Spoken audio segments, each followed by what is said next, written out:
Once again, I'm thankful to the Lord for enabling me to be here this evening to study the Word along with every one of you. और एक बार फिर से मैं परमेश्वर को धन्यवाद देता हूं कि जिसने मुझे अवसर दिया कि आप सबके साथ बैठ करके प्रभु का वचन सीख सकूं। Thank you, Rajinder Bhai, for your very warm welcome as always. और राजेंद्र भाई, आपके लिए बहुत बहुत धन्यवाद। हमेशा की तरह आपने मेरा जो तहे दिल से स्वागत किया। I want to thank Deepu. I want to thank Bundelkhand Gospel Campaign organizers for having invited me and every one of you for this privilege that we could all study the Word on a day like this. और इस दिन के समान आज प्रभु का ने जो हमें अवसर प्रदान किया है, जिसमें हम रहकर प्रभु का वचन का अध्ययन कर पा रहे हैं, और ये अवसर मिला, इसलिए प्रभु को नाम को महिमा मिले। और बहुत बहुत धन्यवाद देता हूँ बुंदेलखंड टीम के सभी संचालकों का, ऑर्गेनाइजर्स का, जो इस आत्मिक सभा का आयोजन किया है और अवसर दिया है प्रभु का वचन एक साथ सीखने के लिए, इसलिए धन्यवाद। We will continue to meditate or study from Psalm 34. हम लोग अपना अध्ययन को जारी रखेंगे भजन संहिता 34 से। Now, we have been considering the background or the introduction to Psalm 34 the last few weeks. और पिछले हम कुछ हफ्तों से भजन संहिता 34 का पृष्ठभूमि को चले। There are a few more things I want to add on this evening, and then we will dive into the study of the Psalm as it is.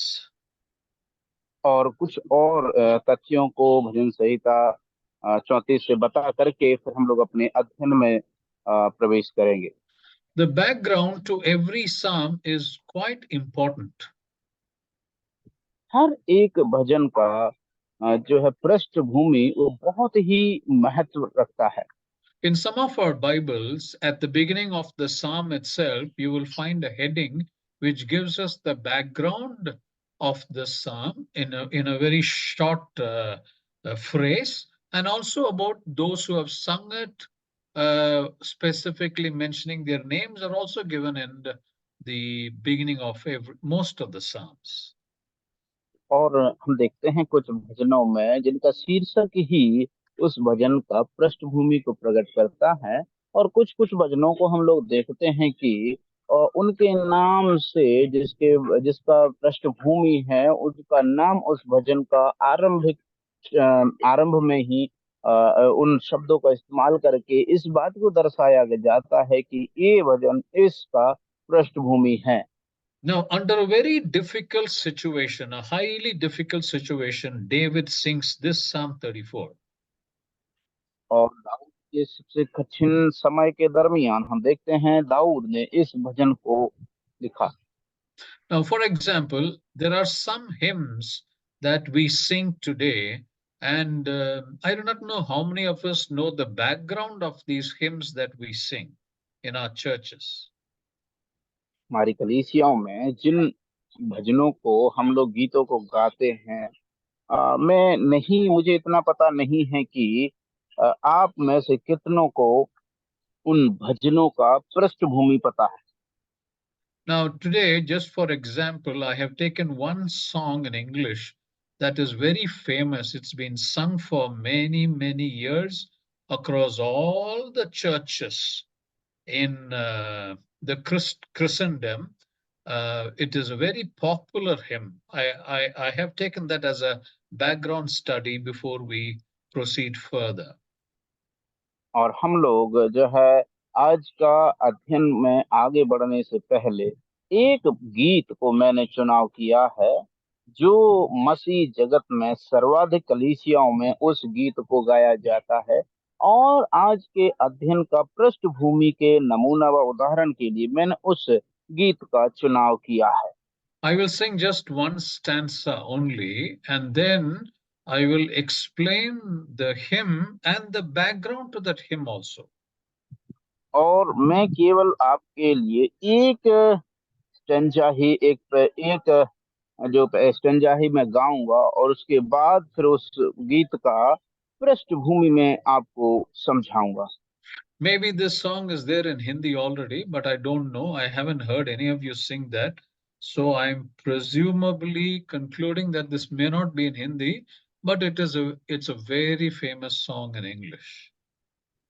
और मैं ऐसे उम्मीद करता हूं कि ये वाला गीत हो सकता है कि हिंदी में भी होगा, लेकिन मैं जानता नहीं हूं। और लेकिन अंग्रेजी में जानता हूं, इसीलिए उसी को मैं गाऊंगा। Amazing grace, how sweet the sound that saved a wretch like me. I once was lost, but now I'm found, was blind, but now I see. That is the first stanza of this very famous hymn, Amazing Grace, how sweet the sound. और मेरे प्रियो, ये जो गीत है amazing grace how sweet the sound, इसका हिंदी अनुवाद है, प्रभु का अनुग्रह है कितना मीठा है। इस प्रकार से इस गीत को हम लोग पढ़ते हैं। The writer sings, how sweet the sound, because it saved a wretch like me. Wretch is a person with a very bad, the worst background like me. और जो इस गीत में अंग्रेजी भाषा का शब्द किया गया, रेट्स मतलब होता है एक सबसे नफरत और त्यागा हुआ और सबसे ही दुचित्ता व्यक्ति। उसको, उस जैसे व्यक्ति को क्या किया परमेश्वर ने? बचाया है, उस अनुग्रह से उसको बचाया गया है। इसीलिए वो कहता है कि उस प्रभु का अनुग्रह है कितना मीठा है, जो ऐसे मुझ जैसे पापी को या दुष्टी को या अत्याचारी को बचाया है। And then he goes on to write, I once was lost, but now I'm found. और उसकी अगली बार वो कहता है कि एक बार मैं खो गया था, लेकिन फिर से मैं पाया या ढूंढ गया हूँ या बच गया हूँ। And the last line says, I was blind, but now I can see. और आखिरी आयत कहता है कि एक बार मैं अंधा था, लेकिन अभी मैं देख सकता हूँ। All right. Now, this very famous hymn was written by a person called John Newton. और इस गीत को जॉन न्यूटन नामक एक व्यक्ति ने लिखा था। Is this in Hindi, Deepu? Do you have this in Hindi? No, no. हाँ, यस अंकल, या हिंदी में भी है You have it, is it? Okay. गीत की किताब। Okay. If you have it in Hindi, then maybe next week one of you can sing that hymn. It's a beautiful worship. It's a beautiful worship hymn. Yes uncle, जरूर हम लोग उस गीत को गाएंगे। अभी अभी इस मौका नहीं है, लेकिन नहीं तो अभी भी गा सकते हैं। ठीक है। Yeah, if anyone wants to sing, she can sing one stanza. There's no harm in that. और मैं भी, अधिकतर लोग नहीं जानते उस गीत को, इसीलिए। All right, okay. Then maybe the next time one of you can sing that. Okay? Yes जरूर। और ये वाला गीत अगर हिंदी में किसी को पता है, तो आप लोग जरूर इस गीत को गाइएगा अगले हफ्ता में। तो ये बहुत ही प्यारा गीत है, इसके बोल भी बहुत प्यारे हैं। All right. Now, this is a very famous worship song. आराधना का बहुत ही प्रसिद्ध गीत माना जाता है। All right. Now, the writer of this hymn is called John Newton. And who is this John Newton? अभी देखिए, इस गीत का जो लेखक है वो जॉन न्यूटन है। और जॉन न्यूटन कौन है? He was one of the worst sinners, a wretched sinner he was. और वो व्यक्ति जो है संसार का सबसे त्यागा हुआ और सबसे बुरा और दुष्ट पापी व्यक्ति था। There is no worse word than a wretched sinner that can be used for John Newton. और मेरे प्रियो, ऐसा कोई शब्द नहीं था जो जॉन न्यूटन के लिए इस्तेमाल किया जा सके जो उसके पापों को दर्शाता हो। You know why? आप जानते हैं ऐसा क्यों? Because he went to Africa, he caught hundreds of people, he put them on a ship, like how you stack fish and dried fish, in a truck. How do you stack fish and dried fish? Like that, he put hundreds of people in a ship and then he packed them off to England. और मेरे प्रिय, आपको पता है ऐसा क्यों? क्योंकि ये व्यक्ति इतना दुष्टी व्यक्ति था, इतना अत्याचारी व्यक्ति था। ये व्यक्ति अफ्रीका में जा करके जिस प्रकार से लोग मछलियों को भर करके, जो सूखी और जो समुद्र से पकड़ करके मछलियों को लाते हैं और उसके बाद जहाज में जिस प्रकार से उनको भरते हैं, इस व्यक्ति ने अफ्रीका के मनुष्यों को उसी रूप में, उसी समान, मछलियों के समान जहाज में पैक करके इंग्लैंड को भेज दिया। He put them on a ship where one person was sitting on the other person, literally like that, and he packed them all to England, to be sold as slaves. और मेरे प्यारो, पता है आपको, जिस प्रकार से एक के ऊपर एक, इस प्रकार से उसने मनुष्यों को उस जहाज में बंधुआ बना करके रखा, और रखने के बाद में उनको कहाँ भेजा? बंधक बना करके, गुलाम बना करके इंग्लैंड भेज दिया। This John Newton was a slave merchant. और ये जो जॉन न्यूटन व्यक्ति था, वो गुलामों को तस्करी करने वाला व्यक्ति था, गुलामों को लेकर के जाने वाला व्यक्ति था। He was an inhuman being with no mercy in him. ये व्यक्ति जो है, ऐसा व्यक्ति था, यद्यपि वो मनुष्य जरूर था, लेकिन उसके जीवन में कोई दया और रहम नाम की चीज नहीं थी। Such a wretched man like John Newton, the Lord met him one day and changed his life. और ऐसे दया रहित और कठोर व्यक्ति को से परमेश्वर एक दिन मिले और उसके जीवन को बदल कर रख दिया। John Newton's life was changed. He became a priest serving the Lord. और जॉन न्यूटन जो है, वो एक उसका जीवन पूरी तरह से बदल गया, और वो एक प्रीस्ट बन गया और प्रभु की सेवा करने लगा। He became a man who proclaimed the gospel everywhere he went. और जहां जहां वो गया, वहां वहां जा करके एक ऐसा व्यक्ति वो बना जहां पर प्रभु का सुसमाचार सुनाए। This beautiful hymn, Amazing Grace, was written by this very same John Newton. और मेरे प्रियो, ये जो अद्भुत और सुप्रसिद्ध गीत है, जॉन न्यूटन के द्वारा लिखा गया। Now, not only did he change in Christianity, when a person truly repents, you know what happens? When he's changed, you know what happens? Through him, many others also will be changed. और मेरे प्यारो, मसीह जगत में जैसे एक व्यक्ति जब बदलता है, अगर ये व्यक्ति बदलता है तो इसका मतलब क्या है? आप जानते हैं कि और भी ऐसे जो लोग हैं वो भी बदल जाएंगे। You see, during the time of John Newton, there was another person by the name Wilberforce. और यो जॉन न्यूटन के समय में एक और व्यक्ति था जिसका नाम विल्बर फोर्स था। Now, Wilberforce and John Newton, both of them worked together to destroy the world slavery system. और जो जॉन न्यूटन और फोर्स विल्बर, Wilberforce. जो विल्बर फोर्स व्यक्ति थे, ये दोनों व्यक्ति सारे विश्व के जो गुलाम की जो व्यवस्था थी उसको अस्त व्यस्त करने में इनका मुख्य किरदार रहा। You see, Wilberforce was a very powerful and influential person. Wilberforce व्यक्ति जो है बहुत ही प्रसिद्ध और बहुत ही पहचाना हुआ व्यक्ति रहा। Now, during those days, slavery was a very prevalent trade in the world those days. उन दिनों में गुलामी जो है बहुत ही ज्यादा चल प्रसिद्ध थी और प्रचलन में था गुलामी का। After Wilberforce and John Newton joined together, they abolished slavery totally. और जब जैसे ही ये जो विल्बरफोर्स और जॉन न्यूटन दोनों मिल गए, इन दोनों ने मिल करके जो एक गुलामी का जो सिस्टम था, प्रणाली थी, उसको बदल कर रख दिया, उसको निस्तनाबूद करने पर तुल गए। A law was brought into force and slavery was totally abolished.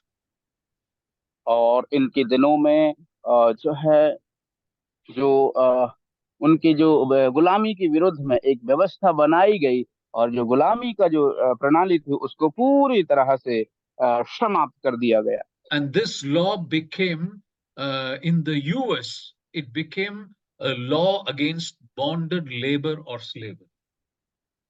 और ये जो व्यवस्था है यूएस में, जो संयुक्त राज्य अमेरिका में, जो जन्म के बंधुआ होते हैं, बंधुआ जो गुलाम होते हैं, उनके लिए ये नियम पारित किया गया।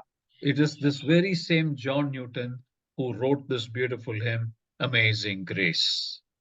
और ये वही जॉन न्यूटन है जिसने इस अद्भुत और प्रसिद्ध गीत अमेजिंग ग्रेस को, कितना अनुग्रह है, कितना मीठा है, इस गीत को उसने लिखा। Similarly, this Psalm 34 too was written with a specific background. और उसी तरह से मेरे प्यारो, भजन संहिता 34 भी एक विशेष पृष्ठभूमि को दे करके लिखा गया है। You see, we have already seen the background to this Psalm 34 in the last 2-3 weeks. हमने 2-3 हफ्तों से इस भजन संहिता 34 का संक्षिप्त रूप से जो अभी तक पृष्ठभूमि हमने देखा है। You see, it was a period of time when during the Israel, the people of Israel started to sing, Saul slew or killed only 1,000, whereas David killed 10,000 people. That is how the whole thing started. और मेरे प्यारों, जब ये भजन लिखा गया था उस दरमियान लोगों ने पता है क्या कहना आरंभ कर दिया था। वो लोग इस प्रकार से कहावत कहते थे कि साउल ने तो हजारों को, लेकिन दाऊद ने 10,000 को मारा। Now, this is when Saul started to hate David. और इसी तरह से मेरे प्रियो हम देखते हैं कि साउल जो राजा था, दाऊद से नफरत करने लगा। And Jonathan, the son of Saul, came and told David, my father hates you and he is going to kill you. He is after you to kill you. और उसी दरमियान हम देखते हैं साउल का जो बेटा योनातन था, उसने आकर के दाऊद का वो मित्र था, उससे कहा कि हे दाऊद, मेरा पिता तेरे प्राण का खोजी है और वो तुझे मारना चाहता, नष्ट करना चाहता है। And so David runs single-handedly. He had no one with him. You must understand the background of these things. That is the reason I'm repeating this background once again. Before we get into the study of Psalm 34, it's very, very important. You will understand the importance of Psalm 34 when you really understand the background of what happened to David and how he sang this Psalm 34. और मैं ऐसा ये इसीलिए आपको पृष्ठभूमि बार बार बता रहा हूँ, ताकि हम अध्ययन में जाने से पहले उसके भजन संहिता 34 का जो पृष्ठभूमि है, भली भांति उससे परिचित हो जाएं। और इसीलिए मेरे प्रियो, इस चीज को जानना बहुत जरूरी है। You दाऊद see, राजा उसी समय, पता है, जब साउल उसके मारने वाला था, अकेला, उसके साथ कोई और व्यक्ति नहीं गया, अकेला ही दाऊद निहत्था भाग निकला। that is right. He ran single-handedly. He had no sword or weapon, and he was running away from Saul. और उसी समय मेरे प्रियो, दाऊद के साथ में कोई भी व्यक्ति नहीं आया, ना तो उसके साथ कोई व्यक्ति, ना ही उसके साथ कोई हथियार था, वो निहत्था ही भागने लगा। On his way, as he's running, he meets the high priest in the place, and then he asks him if there is any food to eat because David was starving as he was running away from Saul. और जिस प्रकार से वो Saul से भागा जा रहा था, उसी समय पर वो उसने इस बार इन जो है भोजन के लिए भी उसने जो है गिड़गिड़ाने लगा, मांगने लगा, क्या मुझे कुछ भी भोजन खाने को मिलेगा करके हम देखते हैं। You see the condition in which David wrote this psalm.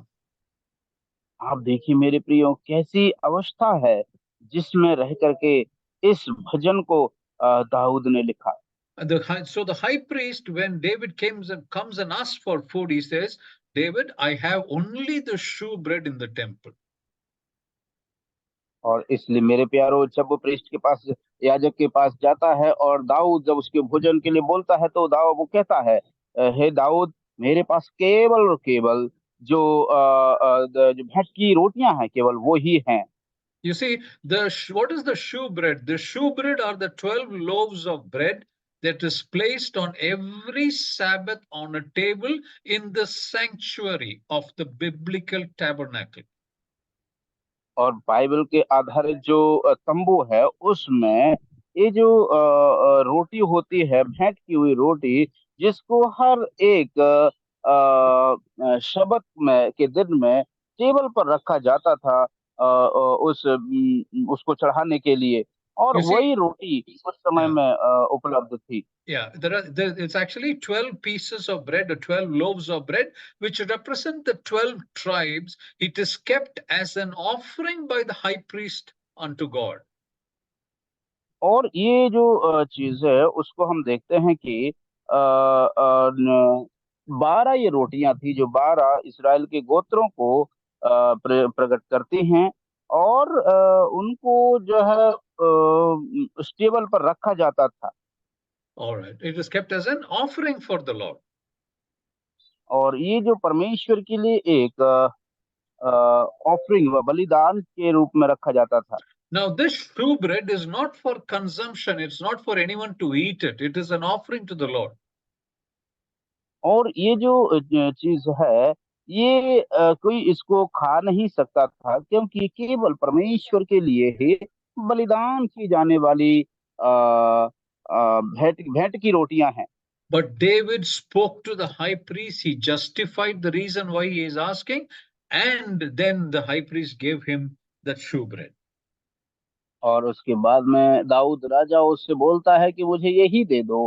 Dawood ने उस महायाजक को सारी घटना बताई, और उसके बाद वो जो महायाजक है रोटी देने के लिए सहमत हो जाता है। And then he asked the priest, is there any weapon? Because I, in a hurry, did not take any weapon. So do you have any weapon that I can use? और इसलिए हम उसी समय पे इस बात को देखते हैं कि दाऊद राजा महायाजक से बोलता है कि हे याजक, क्या कोई हथियार यहाँ पर है? क्योंकि मैं जब जल्दी जल्दी में भागा जा रहा था, मैंने कोई हथियार नहीं लाया, इसलिए मैं निहत्था हूँ। क्या मुझे कोई हथियार मिलेगा? And the high priest tells him, the sword which you took from Goliath is here. If you need, you can take that sword. And so David takes that sword and he leaves that place. और मेरे प्यारो, उसी के बाद जो महायाजक है वो दाऊद से कहता है, हे दाऊद, तू जो जिस तलवार को गोलियत को से लेकर के आया था, वो यहाँ पर रखी हुई है। यदि तू चाहे तो उसे ले सकता है। और फिर दाऊद ने उस तलवार को लिया और आगे बढ़ जाता है। After this, David, as I said earlier, David runs to Gath. और जिस प्रकार से मैंने आपको बोला था, इसके बाद दाऊद राजा गात को चला जाता है। Gath is one of the 5 royal cities of the Philistines. फिलिस्तियों का 5 जो रॉयल शहर हैं, राजकीय और सबसे शहर अच्छे और शहरों में से एक है गात। And we all know that Goliath belongs to Gath. और इसमें कोई दो राय नहीं, वरन गोलियत भी गात नगर से ही था। So he's afraid that the enemy king, the king of Gath, will kill him because he killed Goliath. So that is why he feigns or acts like a madman. और इसीलिए मेरे प्यारो, जो दाऊद राजा है वो इस बात को समझा, अपने मन में विचार किया, क्योंकि मैंने गोलियत को मारा है, इसीलिए जो गात का राजा है वो भी मुझे मारने वाला है। वो मुझे निश्चय ही वो मुझे मार डालेगा। इसीलिए वो बावला पर सा हो जाता है और पागलपन दिखाने लगता है।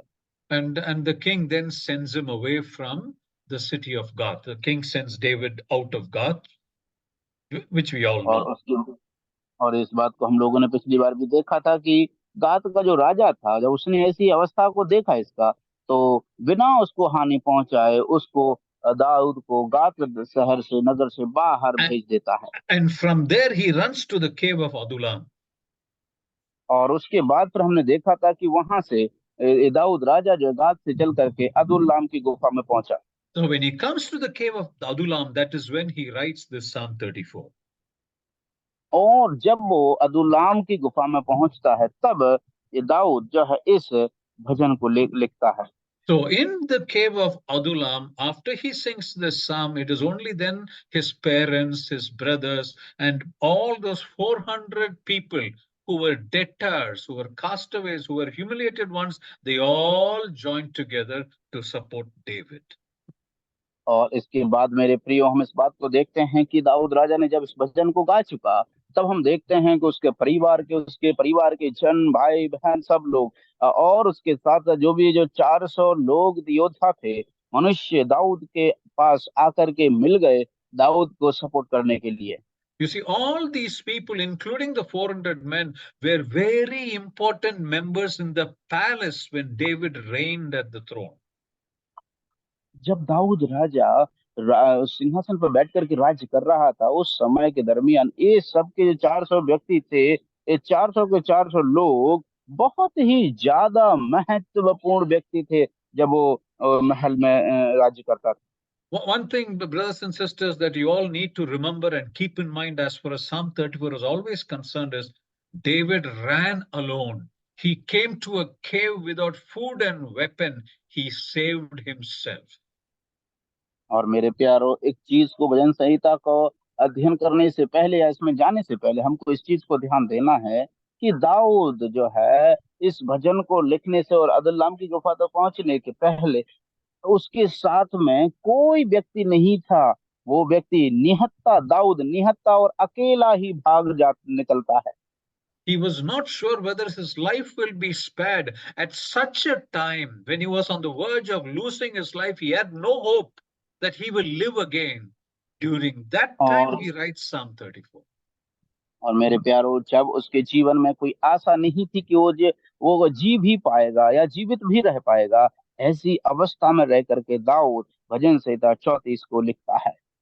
You see, Bible commentators say such a great man as David, the one who killed Goliath, he behaved in such a niche way, which means a demeaning way when he acted like a madman before the king of Gath.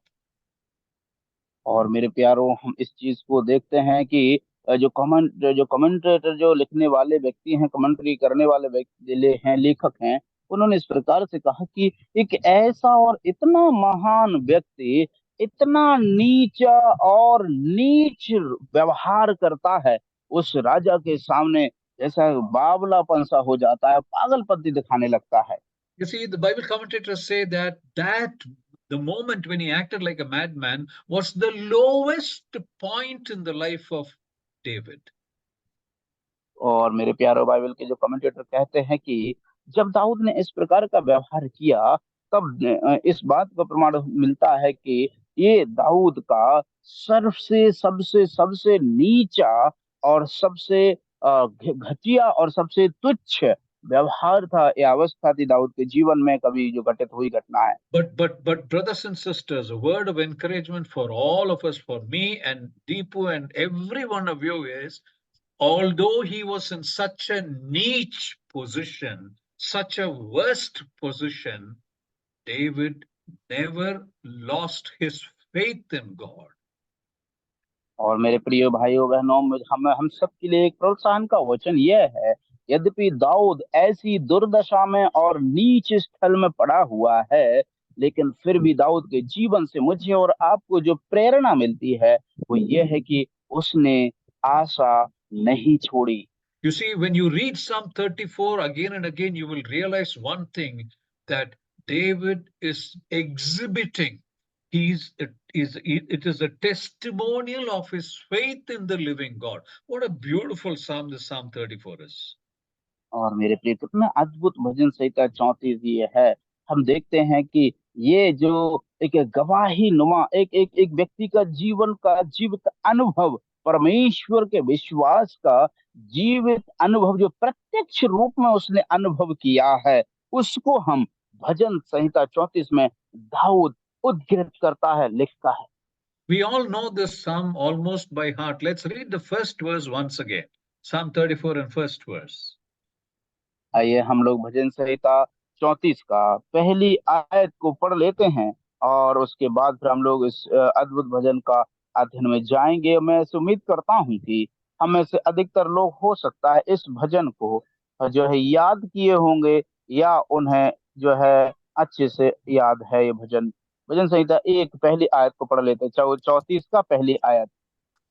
मैं हर समय यहोवा को धन्य कहा करूंगा, उसकी स्तुति निरंतर मेरे मुख से होती रहेगी। I want you all to read that verse once again, and I'll tell you why. और मैं आप सबसे ऐसा अनुरोध करता हूं कि आप जरूर इस भजन को एक बार फिर से और पढ़ें, और उसका कारण भी मैं आपको बताने वाला हूं। मैं हर समय यहोवा को धन्य कहा करूंगा, उसकी स्तुति निरंतर मेरे मुख से होती रहेगी। Thank you, brother. You see the first verse that is mentioned there, how beautifully David writes. And remember once again, David was all alone. There was no one to help him. He had no food. He had no weapon to safeguard or defend him. And King Saul and his men and the entire Israelites were after him. Now, in such a condition, he was almost about to die. At this condition, when he comes to the cave of Adullam, the king of Gath also sent him out. He didn't give him shelter. He was sent away. When he comes to the cave of Adullam all alone, he must have been desperate. He must have been weary. He must have been weak. He must have been tired. But look at his faith and look what he's saying. I will bless the Lord at all times, and his praise shall continually be in my mouth. Dibo? और मेरे और मेरे प्यारो, हम इस वचन को मैंने इसीलिए दोबारा पढ़वाया आपसे, ताकि इसकी विशेषता को हम समझें। मेरे प्यारों, दाऊद के जीवन का सबसे नीच और सबसे दुर्दशा भरा अनुभव जो रहा है, वो गाथ में जाकर के रहा है। और मेरे प्यारों, दाऊद राजा हम सब के लिए कितनी अद्भुत रीति से इस भजन में जो आयतों को लिखता है, इस्तेमाल करता, उन पर हमें जरा ध्यान देना है। उसकी अवस्था क्या है? जब दाऊद साउल से अपने जीवन को, प्राण के यहाँ बचाने के लिए भागा जा रहा था, वहां से भागे भागे वो गात में पहुंचा। गात के राजा के सामने सबसे नीचा और सबसे दुष्ट और दुर्दशा में पड़ा हुआ अनुभव उसको मिला। गात के राजा ने भी उसको वहां से भगा दिया, और फिर वो जाकर के अदुल्लाम की गुफा में जाकर के जब रहेगा, वहां पर रहा। उसके पास कोई व्यक्ति नहीं है, उसके पास कोई हथियार तलवार नहीं है, उसके पास कोई भोजन खाने के लिए नहीं है, पानी पीने के लिए नहीं है। ऐसी अवस्था में वो सोच रहा था कि अब मेरा बचना नामुमकिन है। लेकिन उसके अंदर ये जो विश्वास की किरण जागृत रही, और जागृत रह करके दाऊद राजा ऐसा लिखता है मानो वो बड़े आनंद में हो, वो बड़ी खुशी उसको अनुभव हो रही हो। और वो कहता है कि मैं हर समय मतलब चाहे कैसी भी परिस्थिति हो, क्या करूंगा? यहोवा को धन्य कहा करूंगा। मेरे प्रियो, कितनी अद्भुत बात है यहाँ पर जो दाऊद लिखता है। You see, brothers and sisters, listen very carefully to what I'm going to say next. You put yourself in the shoe of David. Okay? You consider yourself as David. David did nothing wrong. He did not hurt anyone. He did not harm anyone. Yet, King Saul was after David. It was not only King Saul, all his soldiers and the people of Israel also were chasing him. Now David is running. He thinks that he will get shelter in the king of Gath. There also they said, nothing doing. We don't want a madman. You get lost. And then from there he's running and running and running and running. He comes to cave Adullam. He's all by himself. No one is there. And then at that time, look at what he's saying. You see, many times we are put into so much difficulties, so much problem. It is health problem, it's financial problems, problems in the family, problems in the assembly, in the church. We are doing only good for the others. Still, people are chasing me. People are after me. People do not want me. They don't like me. Put yourself in the shoes of David, then you will appreciate the faith that David had in the Lord God Almighty. और मेरे प्यारो, एक चीज को आप विशेष ध्यान दीजिए जो अभी मैं कहने वाला हूँ। अभी आप अपने आप को दाऊद का जो जूता है, या दाऊद को अपने आप में रख करके सोचिए। मान के चलिए, अगर दाऊद को आप अपनी जगह पर रख लीजिए और आप दाऊद को मान लीजिए, दाऊद ने कोई हानि नहीं पहुंचाई, किसी को नुकसान नहीं पहुंचाया, किसी को कोई परेशान नहीं किया, किसी को नुकसान नहीं पहुंचाया, और ना ही वो किसी के विरोध में था, लेकिन फिर भी साउल राजा उसी के विरोध में रहा, और रहने के बाद उसके प्राणों का खोजी हुआ। दाऊद अपने प्राणों को बचाने के लिए भागा भागा भागा, गात में पहुंचा। गात में जा करके उसको पता चला, हो वहां पर वो बावला सा बन गया और वो पागल सा हो गया। गात का राजा गात में जाने के पहले उसने सोचा था कि शायद मुझे वहां पर शरण मिलेगी, मैं बच जाऊंगा, लेकिन वहां से उसको निराशा हाथ लगी। तो वहां के राजा ने, गात के राजा ने उसको भेज दिया, बाहर चल, तू जा यहाँ से, तेरा कोई काम नहीं है। ऐसे पागलों को, क्या हमारे गात नगर में कोई पागलों की कमी है, कह करके उसको वहां से भागा। फिर वो दाऊद वहां से भागता है, भागते भागते भागते वो अदुल्लाम की गुफा में पहुंचता है। अदुल्लाम की गुफा में पहुंच करके वो दाऊद इस अनुभव को, इस बात को यहाँ पर लिखता है। मेरे प्रियो, हमारे जीवन में भी दाऊद के समान हो सकता है परेशानी, शारीरिक परेशानी हो, आर्थिक परेशानी हो, सामाजिक परेशानी हो, कलीसिया में परेशानी हो, सेवकाई के दरमियान परेशानी हो, या इत्यादि किसी भी प्रकार की दुविधा में, परेशानी में हम पड़े हुए हों, लोग हमारे विरोध में क्यों ना हो, लेकिन मेरे प्यारों, याद रखिएगा, हमारे लिए, हमारी कैसी भी अवस्था हो, दाऊद के समान परमेश्वर के लिए हमारे अंदर से क्या होना है? धन्यवाद निकलना है, प्रशंसा निकलना है। तब ही हम दाऊद का विश्वास, कोई प्रशंसा का मूल अर्थ समझ पाएंगे। You see, Nagadipo, you see, brothers and sisters, we serve the living God, but yet when we face grave situations, severe problems, what do? In the best of our intentions, we go to men to seek help. That is what David did when he went to the king of Gath, Achish. He went to that king thinking that he will give him Saranalaya, or he would give him a, a fort of refuge. That is what he thought and went. But there also they chased him away. How often we go to men and even men don't understand, they chase us away. And then what happens? We run and run and run. And look at the example of David. David comes to a situation where there is no one to help him. And even at that time, his hope is only on the Lord God Almighty. That is the lesson, brothers and sisters, for me and for every one of you when we face the most excruciating pain in our life because of various life situations. और मेरे प्यारो, हमारे जीवन के भिन्न भिन्न अनुभवों में और परिस्थितियों में जब हम ऐसे बहुत असहनीय दर्द से, अनुभव से होकर के गुजरते हैं, मेरे प्यारो, हमें इस समय ऐसी परिस्थिति में दाऊद को स्मरण करना है। दाऊद एक ऐसा अनुभव से होकर के गुजरा, जो दर्द, जो पीड़ा, किस प्रकार से उसने किया। दाऊद ने एक बार प्रयास किया कि वो भी मनुष्यों के पास गात में जाकर के दौड़ा, शरण नहीं मिली।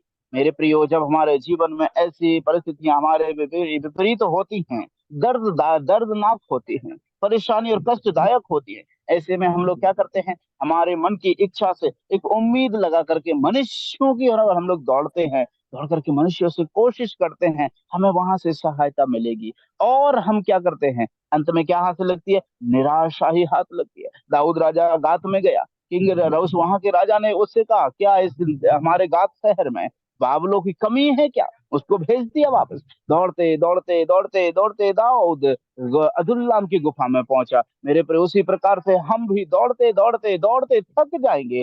अंततः हमारे लिए जब सारे दरवाजे बंद होते हैं, एक द्वार जो हमेशा हमारे लिए खुला रहता है, वो है परमेश्वर यहोवा की शरण में आना। और दाऊद वही करता है मेरे प्रियो, और अंततः वो दाऊद परमेश्वर की शरण में आ जाता है, और उसको परमेश्वर इस प्रकार की अद्भुत रीति से इस्तेमाल करता है, हम लोग यहाँ पर देखते हैं।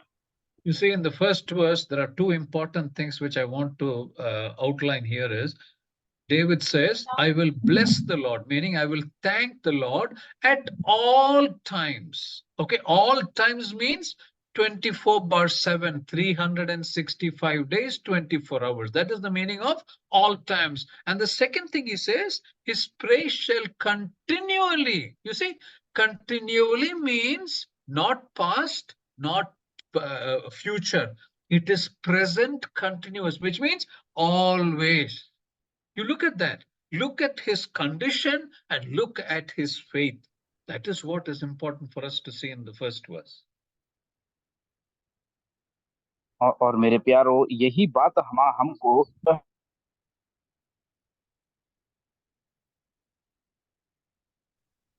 बहुत समझने के लिए कि दाऊद राजा इस पहली आयत में जो दो तरीके से मैं इसको जो है समराइज करना चाहता हूँ। दो मुख्य बातों को हम लोग इसमें देखने वाले हैं। पहली बात, दाऊद कहता है कि मैं हर समय मतलब 24 घंटे, 7 दिन, 365 दिन के 24 घंटे, हर समय, हर घड़ी, हर परिस्थिति में जो से हम गुजरते हैं, दाऊद याद दिलाता है कि मैं यहोवा को धन्य कहा करूंगा।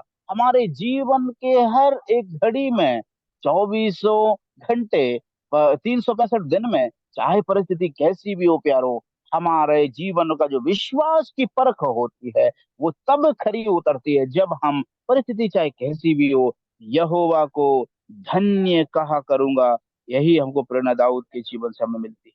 You see, how could a man sing such beautiful words in his situation, in a situation like him?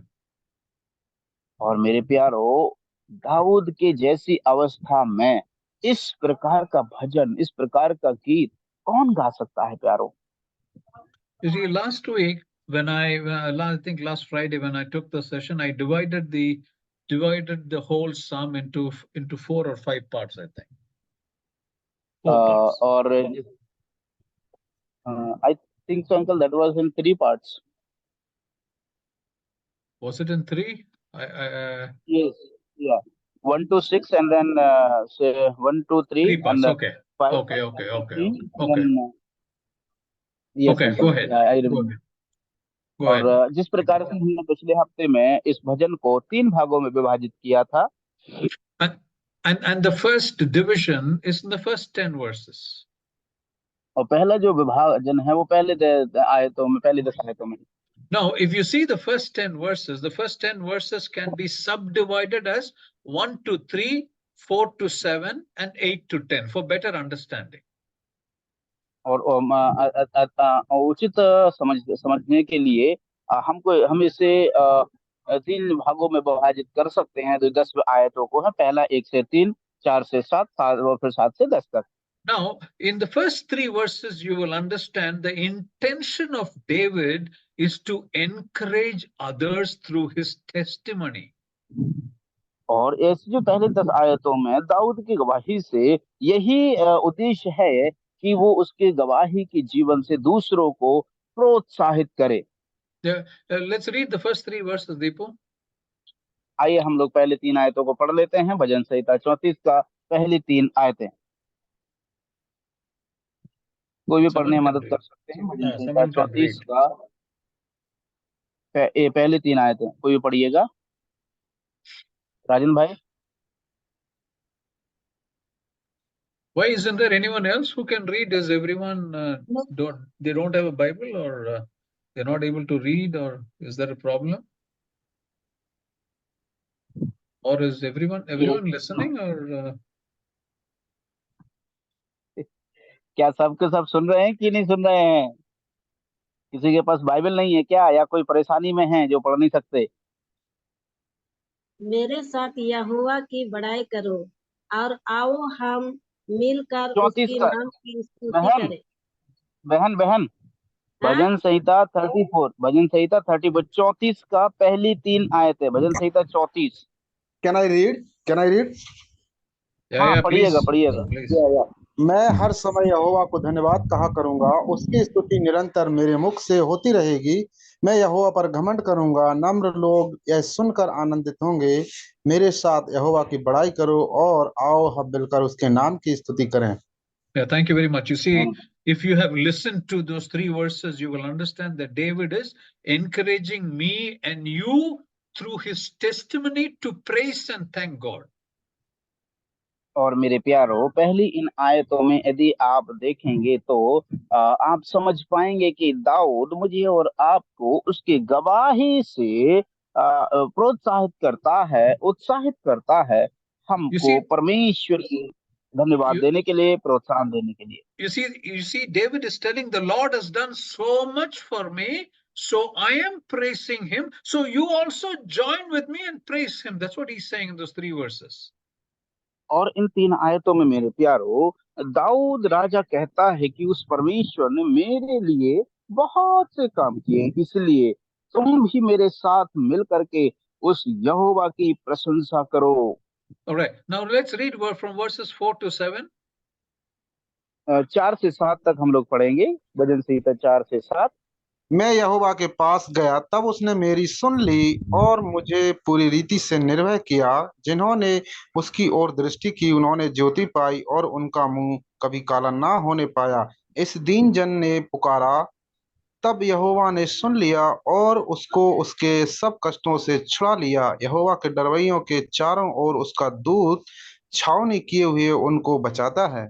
Thank you. You see, there David is saying, he's evidently calling out how the Lord has helped him. And then he's saying, join with me, let us thank him. और मेरे प्यारो, दाऊद यहाँ पर बड़े ही सबूत और आधार के साथ वो कहता है, और वो कहता है कि आओ, जो कोई यहोवा के पास जाता है वो कभी निहत्था नहीं लौटता। यहोवा परमेश्वर उसकी अवश्य ही सहायता करता है। और हम देखते हैं वो कहता है कि बड़े ही सबूत के साथ में, हाँ, निश्चय परमेश्वर उसकी सुधि लेगा और उसको सब कष्टों से छुड़ाएगा। You see, David is revealing the intentions of his heart in these first 7 verses. पहले 7 आयतों में हम देखते हैं दाऊद अपनी हृदय की इच्छाओं को प्रकट करता है। Brothers and sisters, we need to think about this. मेरे प्यारे भाइयों बहनों, हमें इसके विषय में सोचने की आवश्यकता है। Do we praise him always? Do we thank him always? और ये सवाल है, क्या हम हमेशा उस प्रभु को, परमेश्वर को धन्यवादी रहते हैं, उसको निरंतर धन्यवाद देते हैं? Yeah, normally I and you, when things are going very well, we praise him, we thank him, we are always singing, we are always reading, we are always attending all kinds of meetings. When things are going on very well, it's very easy. और मेरे प्यारों, सामान्यतः हम लोग क्या करते हैं, हम जब सब कुछ हमारे जीवन में भला होता है और सब कुछ अच्छा चलता है, तब हम परमेश्वर को धन्यवाद देते हैं, उसकी प्रशंसा करते हैं, वचन पढ़ते हैं, प्रार्थना में समय बिताते हैं।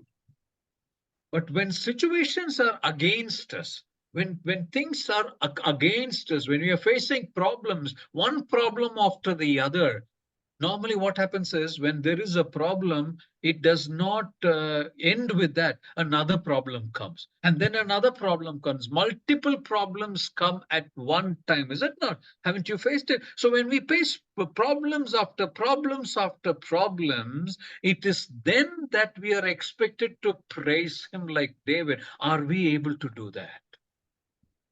मेरे प्यारो, ये तो अच्छी बात है, लेकिन जब हमारे जीवन में दुर्लभ अवस्थाएं आती हैं, जब एक समस्या के बाद दूसरी, दूसरी के बाद तीसरी, तीसरे से नहीं निपट पाए चौथी समस्या, समस्या पर समस्या, परेशानी पर परेशानी, और एक के बाद एक समस्या आती हैं, और वहां से लगता है कि अब हमारा यहाँ से बचना मुश्किल है और हमें कोई छुटकारा नहीं मिल रहा, कोई सांत्वना नहीं मिल रही है। क्या मेरे प्रियो, हमारे जीवन में इतनी हिम्मत है, हमारे अंदर विश्वास में इतनी ताकत है, ऐसी अवस्था में भी हम भी दाऊद के समान कहें, आओ हम मिलकर यहोवा का धन्यवाद करें। You see, sometimes, brothers and sisters, when we face problems, we are so afraid. Fright takes a hold on us. Tomorrow, what will I do? Tomorrow, how am I going to face that person? What am I supposed to say? What am I supposed to do? How can I meet that need tomorrow? We are so afraid. During the time when I'm afraid, do we praise him? Look at David. He was afraid. The whole country, including the king and his soldiers, are after him. He does not have a weapon. He does not have food. No country is giving him asylum. He's running and running and running. At that time, he must have been very afraid. But during that time, when he reaches the cave Adullam, he praises it. So how do we face our life situation when we are afraid? Do we praise him? और मेरे प्यारों, जब हमारे जीवन में ऐसी खतरनाक परिस्थितियां आती हैं, क्या होता है सामान्यतः? हम लोग डर जाते हैं, हम लोग भय खाते हैं। अरे एक के बाद एक समस्या आ रही है, एक के बाद एक समस्या से मैं निकल नहीं पा रहा हूँ, दूसरी आ जाती है, दूसरी से नहीं निकल पाता हूँ, तीसरी आ जाती है, और मैं फंसता चला जा रहा हूँ। और उससे मैं भय खा करके मनुष्यों की शरण लेता हूँ। मनुष्यों की ओर से भी मुझे कोई राहत और सहायता नहीं मिलती है। और मेरे प्यारों, उसके समान हमारे जीवन में भय आ जाता है। हम बावलेपन से हो जाते हैं, नीची अवस्था में चले जाते हैं, निराशा ही निराशा हाथ लग रही है, चारों तरफ माहौल ऐसा बन चुका है, अब कोई रास्ता नहीं है मेरे प्यारो। लेकिन मेरे प्रियो, दाऊद के समान देखते हैं मेरे प्रियो, दाऊद इस शहर से, इस नगर से दूसरे नगर, दूसरी जगह, तीसरी जगह भागता घूम रहा है। गात को गया, गात में भी उसको कोई शरण ना मिली, वहां से जाकर के अदुल्लाम की गुफा में गया, वो भी निहत्था अकेला। लेकिन मेरे प्रियो, वहां पर जाकर के दाऊद राजा अद्भुत अद्भुत बातों को हमारे प्रेरणा के लिए रखता है, और वो कहता है कि मैं यहोवा का धन्यवाद करूंगा। उसका भय पूरा खत्म होकर के परमेश्वर की सामर्थ उसमें काम करती है। हम लोग यहाँ पर देखते हैं प्रियो। You see, a man of God once wrote like this about एक problems. परमेश्वर के जन ने इस प्रकार से एक नीति वचन लिखा। He wrote about the problems. About problems, this is what he wrote. और समस्या के विषय में एक व्यक्ति ने इस प्रकार से लिखा। Problems often provide us with greater opportunities. Greater opportunities meaning more to understand God, more to see how God is going to deliver us. So he says problems often provide us with great opportunities. और वो इस प्रकार से कहता है कि हमारे जीवन में ये जो समस्याएं हैं, वो हमें बहुत महत्वपूर्ण और बहुत बड़ा अवसर प्रदान करती हैं। ऐसी अवस्था में अवसर प्रदान करती, मतलब इस अवस्था में हम लोग अपने परमेश्वर को और गहराई से और नजदीकी से और भली भांति परमेश्वर को हम लोग समझ पाए। All right. Next, he writes, this man of God writes again, problems can promote our spiritual maturity, which means our growth in spiritual life. That is what the problems do. और समस्याएं हमारे जीवन में हमारे आत्मिक स्तर है, उसकी परिपक्वता को और अधिक और ऊंचे स्तर पर ले जाता है। आत्मिक परिपक्वता को ऊंचे स्तर पर ले जाता है जब हमारे जीवन में समस्याएं आती हैं। You see, for example, as children or when we are young, our parents do not want to send us out anywhere alone. The parents come with us. As we grow bigger and bigger, we try going out all by ourselves, and our parents are still careful. But when you grow into an adult, when you grow into a marriageable age, then we go all alone by ourselves. That is how we mature in our physical life. Similarly, in our spiritual life, problems are to promote us to more and more spiritual maturity. और मेरे प्रियो, जब हम बचपना होता है, बच्चे होते हैं, तब माता पिता क्या करते हैं? अभिभावक हमें बाहर नहीं भेजते, अकेला नहीं जाने देते, ज्यादा हम पर ध्यान देते। लेकिन जैसे हम थोड़े बड़े होते हैं, हम कोशिश करते हैं बाहर जाने की अकेले। लेकिन ऐसे में भी माता पिता हमारी देख रेख करते हैं, हम पर नजर रखते हैं। लेकिन जब हम जो है युवा अवस्था में पहुंच जाते हैं, शादी योग्य हमारी जब उम्र होती है, ऐसी अवस्था में हम अपने खुद निर्णय लेने लगते हैं, जान पहचान हो जाती है, हम परिपक्व हो जाते हैं। तब ऐसी अवस्था में क्या करते हैं हमारे पिता माता? हमें छोड़ देते हैं अपने निर्णय पर, और हमको कहीं पर भी जा सकते हैं, आ जा सकते हैं। इसका मतलब क्या है? वो समझ जाते हैं कि ये व्यक्ति अब परिपक्व हो चुका है। उसी तरह से मेरे प्रियो, हमारा आत्मिक जीवन की परिपक्वता भी इस समस्याओं में प्रमाणित होती है। Let's read Psalm 105 and verse 16. 105 का 16वीं आयत को हम लोग पढ़ लेते हैं। भजन संहिता 105 की 16वीं आयत। भजन 105 का 16। इसको मिलता है पढ़ने में मदद करें, भजन संहिता 105 का 16। जी जी जी। स्वर्ग तो यहोवा का है, परंतु पृथ्वी उसने मनुष्य को दी है।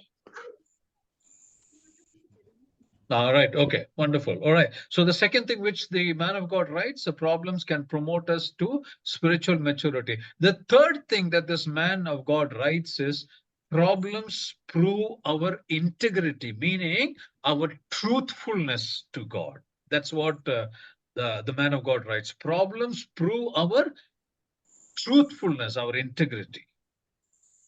और उसके बाद फिर अगली बात जो व्यक्ति वो लिखता है वो ये है कि हमारी जो समस्याएं हैं, ऐसी अवस्था में परमेश्वर हमारी जो ईमानदारी को प्रमाणित करता है। Read 1 Peter chapter 3 and verse 15. पहला पत्रस 3 का 15 कोई भी पढ़ने में अगुवाई करें। 1 Peter chapter 3 and verse 15. पर मसीह को प्रभु जानकर अपने अपने मन में पवित्र समझो, और जो कोई तुमसे तुम्हारी आशा के विषय में कुछ पूछे तो उस उत्तर देने के लिए सर्वदा तैयार रहो, पर नम्रता और भय के साथ। That's right. Okay. So problems are there to prove that we are mature, that we are truthful to God. Because normally people fall away from being loyal to God or truthful to God when there are problems there. So problems are helping us not only to grow spiritually mature, but also to check our truthfulness to the Lord. और इसलिए मेरे प्यारों, हम यहाँ पर क्या देखते हैं, इस वचन के अनुसार समझ पाते हैं कि जो समस्या हमारे जीवन में आती हैं, वो समस्याएं हमें ये अवसर प्रदान करती हैं कि हम to be truthful, हम परमेश्वर के लिए सच्चाई के साथ में सर्वदा परमेश्वर के लिए समर्पित रहें और ईमानदारी के साथ, नम्रता के साथ, प्रभु के भय के साथ रहें। The fourth thing which this man of God writes, the problems produce a sense of dependence. You know, when there is a problem, we become more and more dependent on God. That is why problems are there. Otherwise, we will depend on our own self. We'll depend on others. Now, for us to depend on God more and more, problems arise in our lives. जब हमारे जीवन में ज्यादा समस्याएं आती हैं, तब वो हमें उस परमेश्वर पर और अवसर प्रदान करती हैं कि हम उस परमेश्वर पर आश्रित रहें। All right. And the fifth point which this man of God writes, the problems prepare our hearts for ministry. That is, so that we can understand how to serve the Lord. In ministry, there are many challenges we face, is it not? Doing the Lord's work or in any ministry that is given, how many challenges people of God, the evangelists face. So the problems that come in our life are preparing us to face those challenges in the ministry, preparing our hearts. और इसलिए मेरे प्यारो, जब हमारे जीवन में ये जो समस्याएं आती, उस व्यक्ति ने 5वीं बात लिखी कि वो हमारे हृदय को तैयार करते हैं ताकि हम परमेश्वर के लिए और भी समर्पण के साथ सेवकाई में जाएं। क्योंकि मेरे प्रियो, इसका मतलब है जब हम सेवकाई में रहते हैं, कई प्रकार की समस्याएं आती है हमारे जीवन में। इन समस्याओं को जब हमारे जीवन में आती हैं, वो हमें अवसर प्रदान करती हैं कि हम जो है उस परमेश्वर को और अधिकाई से समझ करके और भी ईमानदारी के साथ उसकी सेवा कर पाएं। All right, I think it's already 2 minutes past 8 o'clock. I have not even finished half of what I thought I will finish today, but I trust this has been useful to every one of us. Remember the first verse of Psalm 34, remember the background, and may that be our experience also, that we will bless the Lord at all times, and his praise shall continually be in our mouth, whatever be the situation. To God be all the glory. Thank you very much for the opportunity. And Deepu, thank you very much for your great translation. God bless you and God bless all of you.